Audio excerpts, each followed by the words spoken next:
Well, hello once again, my friends, my fellow historians, and my fellow lovers of the R.M.S. Titanic. I'd like to welcome you to another video. This is April 2025, and we're commemorating the 113th anniversary of the loss of this magnificent vessel. What I'd like to share with you guys today is another book on Titanic, and this one is by my childhood hero, Dr. Robert Ballard. He has done such wonderful books on the Bismarck and Lusitania, and countless number of books on Titanic herself. So this book is interesting because I didn't know this one existed, and I actually got this at a used bookstore, and I guess at one time it was part of a school library. So sit back, grab a cup of coffee, and we're going to check out another book by Robert Ballard on this amazing vessel.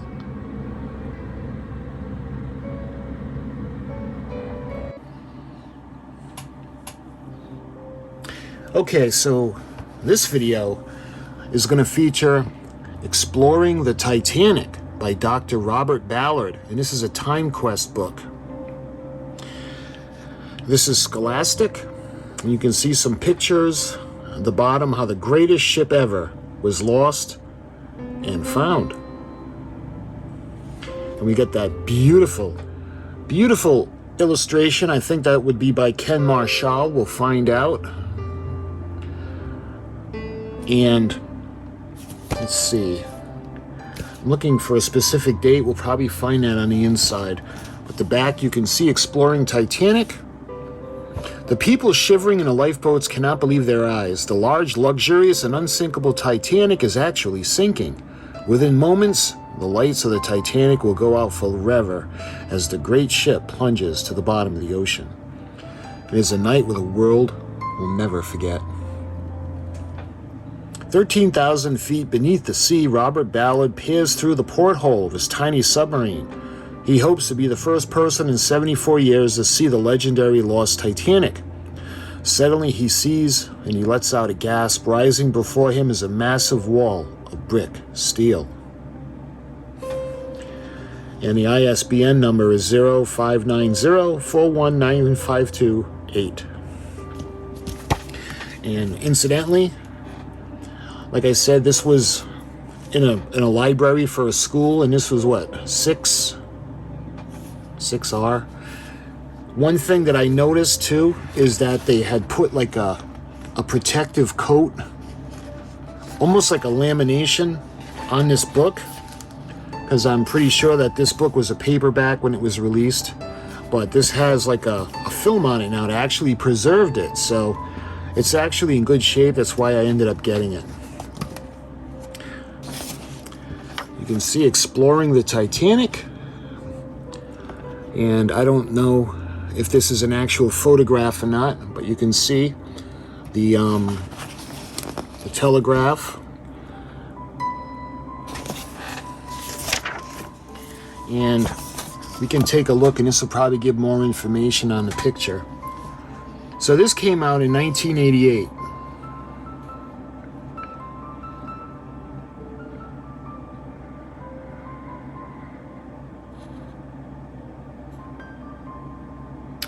Yeah, it doesn't really say any information on what's on the the cover sheet. But looking at Titanic, Exploring the Titanic by Robert Ballard, edited by Patrick Crean, illustrations of the Titanic by Ken Marshall, and I wish I could paint like him. So let's get a little bit more light.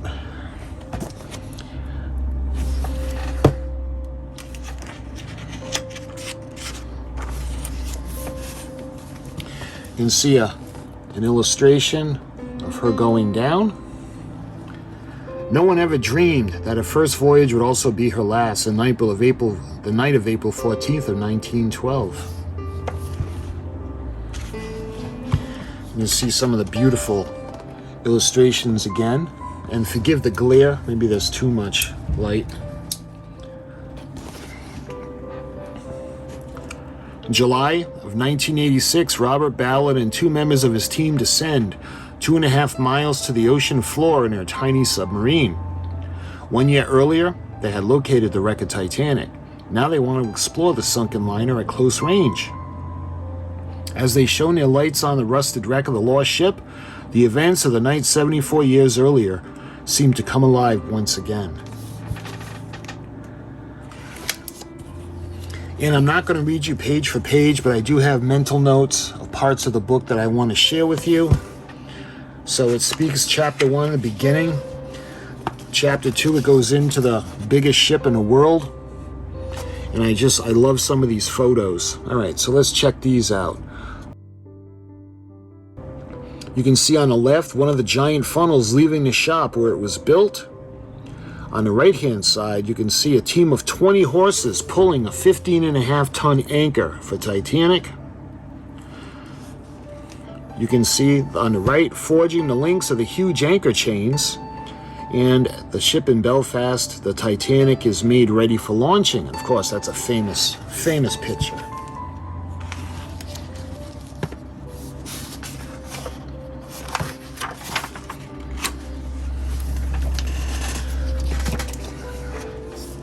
All right, now we have a key, and this book doesn't fold out, so what I'm going to do is I'm going to splice them together and put the picture up while we do the diagram. But before we do that, I want to show you some of the photos of this amazing book. The deck and the forecastle area of the ship held giant anchors and chains, large round bollards to which ropes were tied the ships to port. See, I always thought that was the Olympic. To know that that's Titanic is awesome. I love it. And then you can see the grand staircase. Again, this is a depiction. The elegant foyer stood below the wrought iron and glass dome over the first-class staircase. Then you can see the instructor, T.W. Macaulay, demonstrates the rowing machine in the ship's gymnasium. The officers, you can see the purser, McElroy, on the left and Captain Smith on the right. And Titanic's swimming pool was one of the first ever to be seen aboard an ocean liner. Of course, that's a depiction. And a young passenger poses for a photograph in front of the platform that held one of the ship's compasses. Okay, so now we're going to look at the ship, the diagram. And there's a key. So what I'm going to do is I'm going to splice these and I'm going to put the whole ship up so you can see. So the mustard kind of yellow would be the first class sections of the ship. Almost like a beige or tan. The second class is a light pink or light purple. The third class is the light green. The crew living and eating areas are in darker yellow. In blue, the crew working areas. And finally in red, we have the cargo and the stores. And you can see the third class berths. Below that, the third class berths, the lower deck. You can see the squash racket court for the first class. Going aft, you can see the officers' quarters underneath the first funnel. Below that, you can see the swimming gaff. Finally, you can see the grand staircase, the dome, and the levels down. You can see the gymnasium under the second funnel, the compass platform, and going down you can see the first class staterooms, and eventually you can see the reception, first class reception room, the first class dining room. Below that you can see the third class dining room, and then below that you can see the boilers.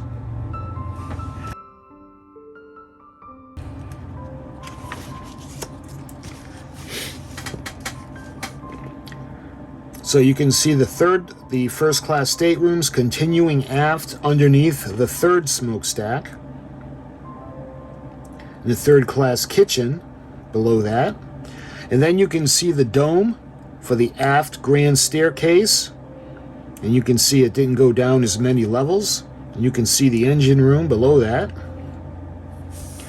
Under the fourth funnel now, you can see the first class smoking room. You can see a first class restaurant. As you move down, you can see the different classes and different areas of the ship. And then all the way down, you can see the turbine engine just behind the reciprocating engines. Then as we go back towards the stern, under the rear mast, you can see the anchor cranes. You can see the cargo sections and a second class dining room and a second class staterooms.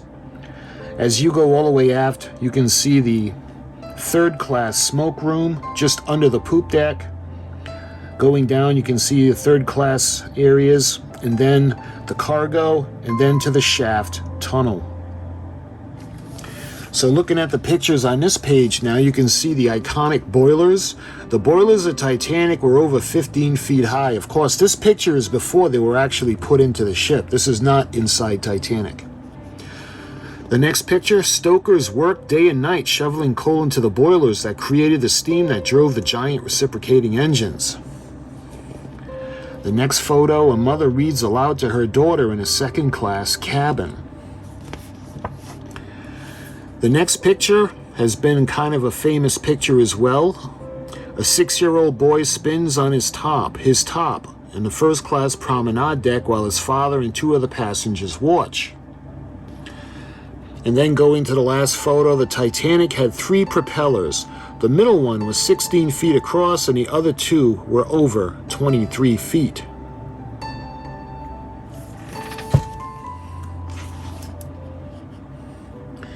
So it shows more pictures, and I like the photographs.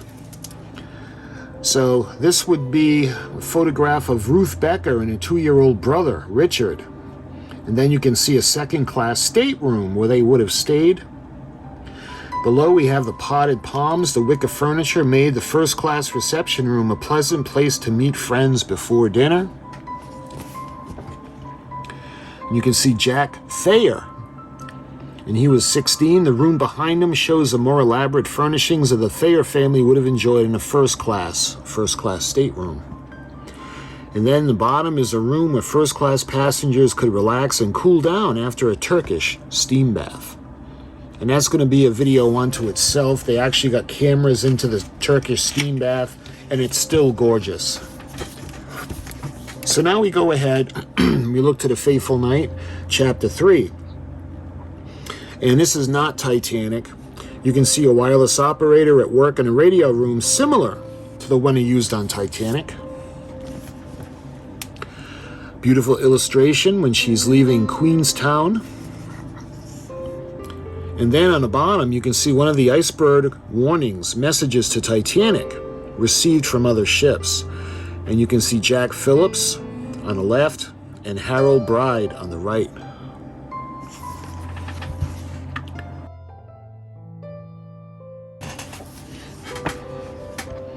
So a route of Titanic from Southampton to where she collided with the iceberg, approximately 400 miles off the coast of Newfoundland. She sank near the edge of the undersea continental shelf indicated below. The ice field Titanic encountered was 78 miles long. And this is a cross-section. The iceberg brushing past the Titanic, a cross-section of the ship shows how the decks were layered from top and bottom. In the inset picture, one can see the largest part of the iceberg was underwater.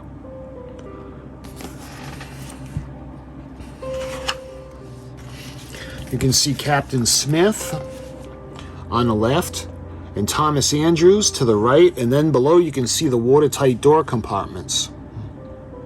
And they could be closed from the bridge. And then you can see a beautiful illustration. At 12:45 a.m., the ship was well down at the bow. First distress flares were fired. The Titanic was divided into 16 watertight compartments because they were not sealed at the top. Water from one full compartment can spill over to the next and eventually sink the ship. You can see they would go over the bulkheads, and eventually the ship couldn't handle the weight.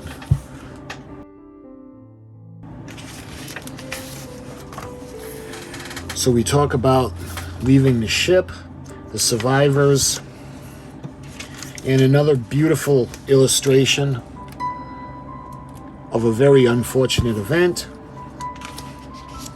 And now we go into the lifeboats rescued by Carpathia.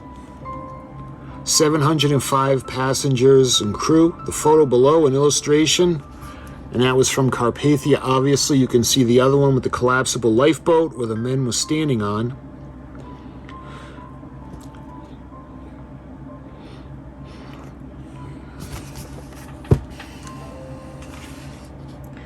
Now we go into the Discovery.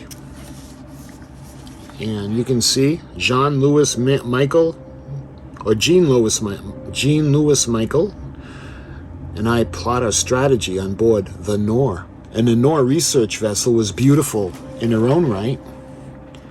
The Le Sirroit, she came within 1,000 feet of finding the Titanic, and I actually showed you guys a model kit of her. The diagram shows how the two parts of the 85 expedition worked together to find the Titanic. The French ship Le Sirroit, with its SAR sonar vehicle on the left, covered 80% of the 150-mile target search area, with the American ship the Nor and the deep-towed camera, the sled Argo, to the right. We worked north in wide arcs, taking video pictures of the ocean bottom, hoping to locate debris of Titanic. So you can see the pattern. And again, we can see that picture again of the boilers in the boiler room. Well, I'm sorry, this is not this is before they were put into Titanic. 1912 photograph of the boilers being assembled helped us identify the large round one we saw on the screen. One of the Titanic's boilers lying on the ocean floor. Celebration breaks out in the control room after we realize we have found the Titanic.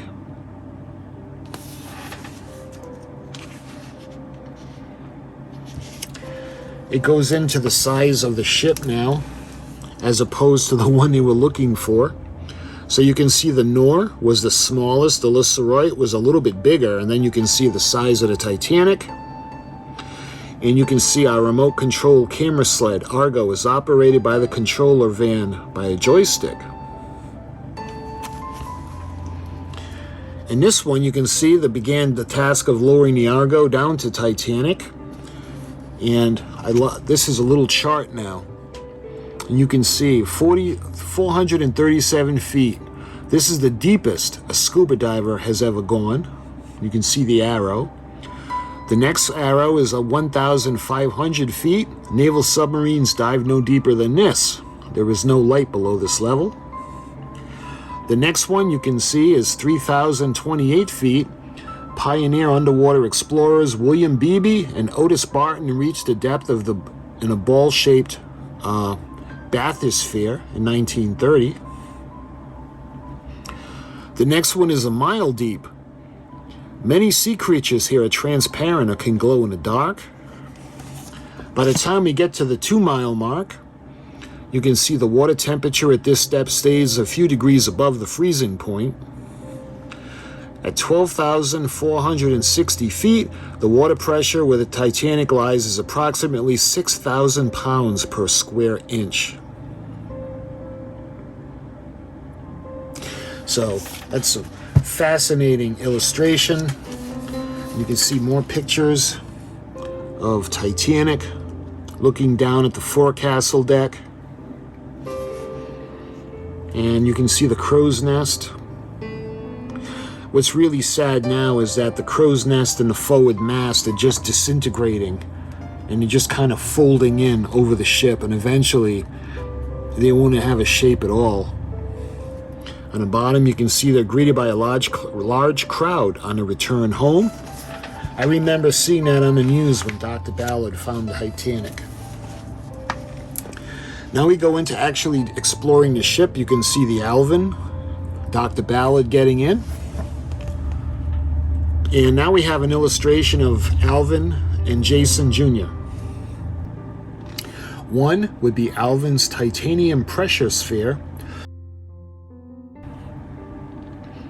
2 is a manipulator arm with lights and still and video cameras. 3 is the forward-looking TV camera. 4 is down-looking the TV camera. 5 is a viewport. 6 is a thruster.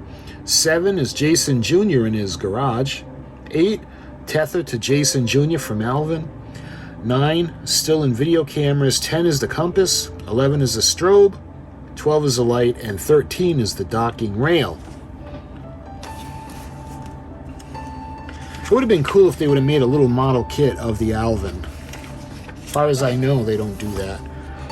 So we got some really cool pictures here. Check this out now. This is inside the Alvin. Cramped pressure sphere. Pilot Dudley Foster checks the submarine's depth while Robert Ballard talks to the Atlantis II on the underwater telephone. And look at that.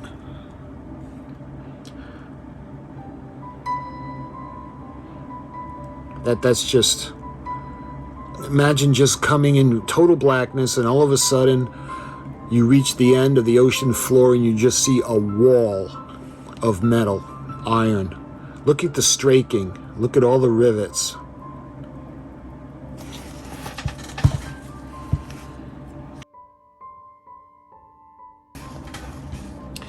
So you can see Alvin's lights glow from above. And I love that picture. Incidentally, I got a book that I'll be showing you guys very soon. It has that as the cover. You can see the anchor appeared in Titanic, appearing as she was launched, and the anchor today encrusted in rust. Of course, in 2025, it's got a lot more hanging off of it. The curved railing at the bow, and again, unfortunately, as of 2025, there's a big section of the railing that's gone now. And you can see the rusticles hanging from the bollards at the bottom.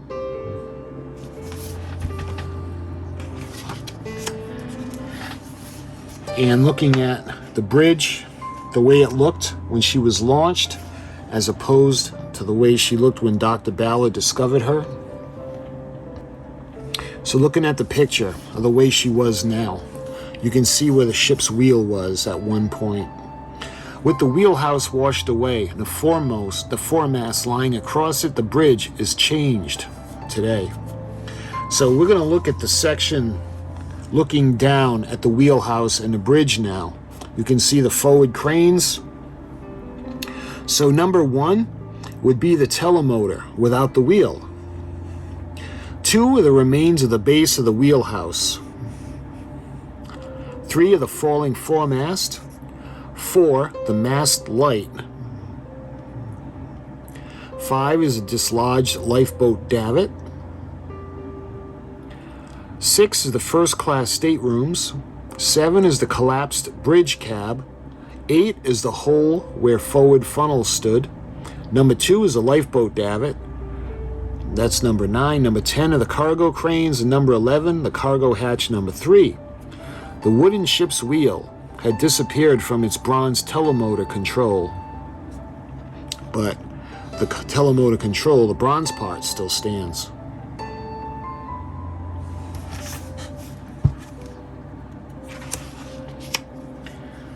It goes into Jason Jr. looking down at what would have been the grand staircase, and look at that iconic photo. It's enough to just give you chills because it actually has a light still hanging from the wire. And you can see where they had gone down into the ship. And above you can see the grand staircase as it would have looked in 1912. More exploration of the ship.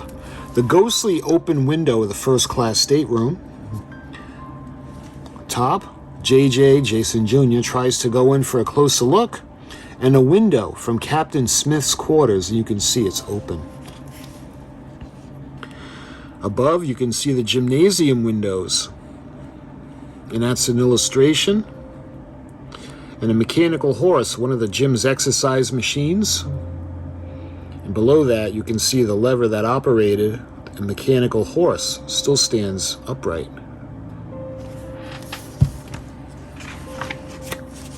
So we have another diagram, but before we get into that, I want to show you the photos. So you can see these haunting photos that were taken. And what I'll do is I'll put the picture up as we go through the entire illustration. So this is the bow section of Titanic. Number 1, the curved edge of the open A deck forward the promenade. Number 2, the rusticles hang from the windows of the enclosed A deck promenade. Number 3, the winch was used only once to raise the lifeboats after a test launch in port. Number 4 is a rusticle hangs over the glass of C deck porthole. Number 5, the anchor chains went around this windlass. Number 6, Jason Jr. examines a Ballard on the forecastle deck. Number 7, the arm of the lifeboat davit with its block and pulley still attached. Other similar davit arms are indicated in the painting. Number 8, rusticles adorn the prow of Titanic. Number 9, the anchor crane. 10, the anchor chains on the forecastle. 11, the starboard anchor. 12, the crow's nest and the fallen foremast. 13, the cranes that lowered cargo into the holds. 14, a closed gate between the third and first class areas. 15, the telemotor that once held the ship's wheel. 16, a collapsed roof of the grand staircase. 17 is a gymnasium. 18, an open joint in the ship's structure. 19, a lifeboat davit, missing its arm. 20, hull plates possibly damaged by the iceberg.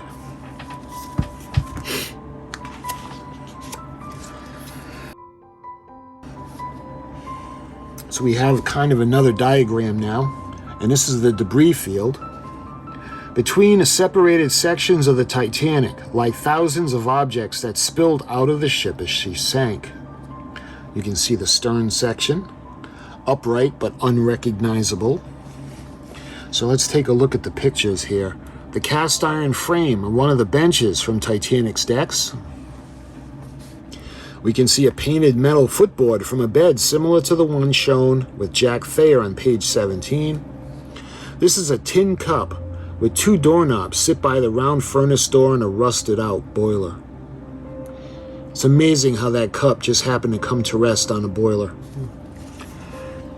And you can see the bow section now. The sink matches the ones pictured with Ruth Becker on page 16. I think that was a second-class stateroom. The white porcelain in the bathtub is almost hidden by the rust. In contrast to the inset, you can see the way it appeared when it was new. And the statue of a Greek goddess once stood in the fireplace of Titanic's elegant first-class lounge. We photographed her lying in the ocean floor because some large stones dropped by melting icebergs.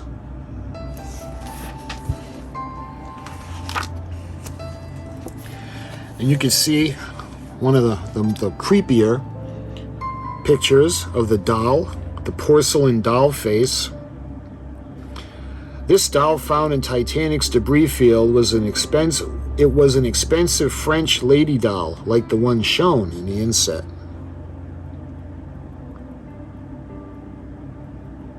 And you can see this would have been 3-year-old Lorraine Allison of Montreal, excuse me. And she's with her baby brother. And this is a dial, the brass crest of the safe. They're still shiny. We turn the handle, and with Alvin's mechanical arm, a leather-bound book studded with over 1,000 precious stones may have been placed in one of Titanic's safes.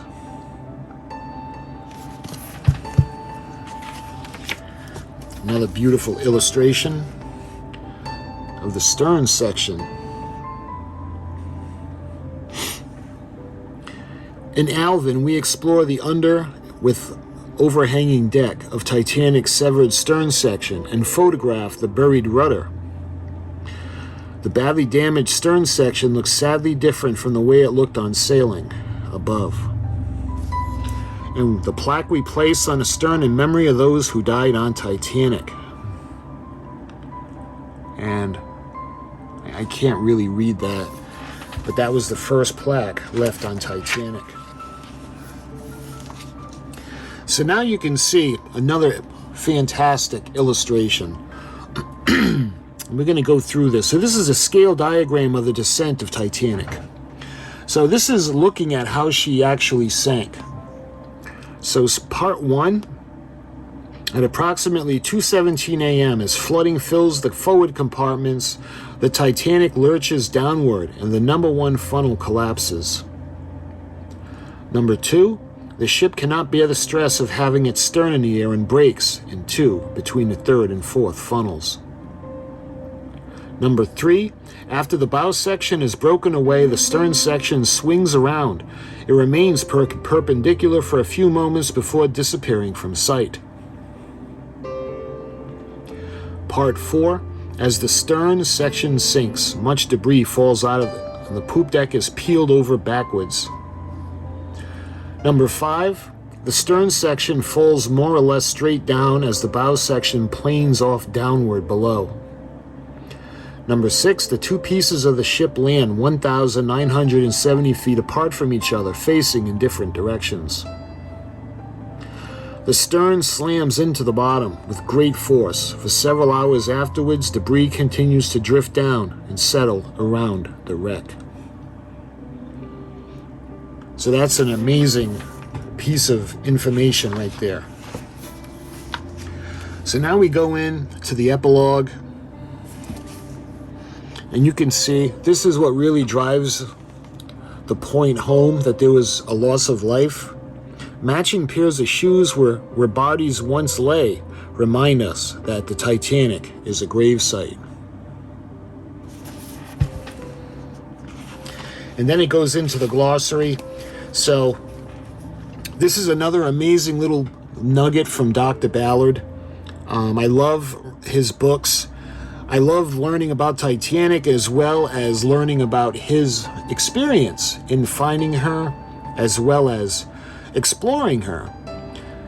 And like I said, I didn't know about this book before, but I was happy to find it. And it's really, if you're a Titanic fan or a Dr. Ballard fan, I think you'll really enjoy this book. So my friends, until my next book featuring this absolutely spectacular lady, I thank you so much for watching, and until my next video, I'll talk to you soon.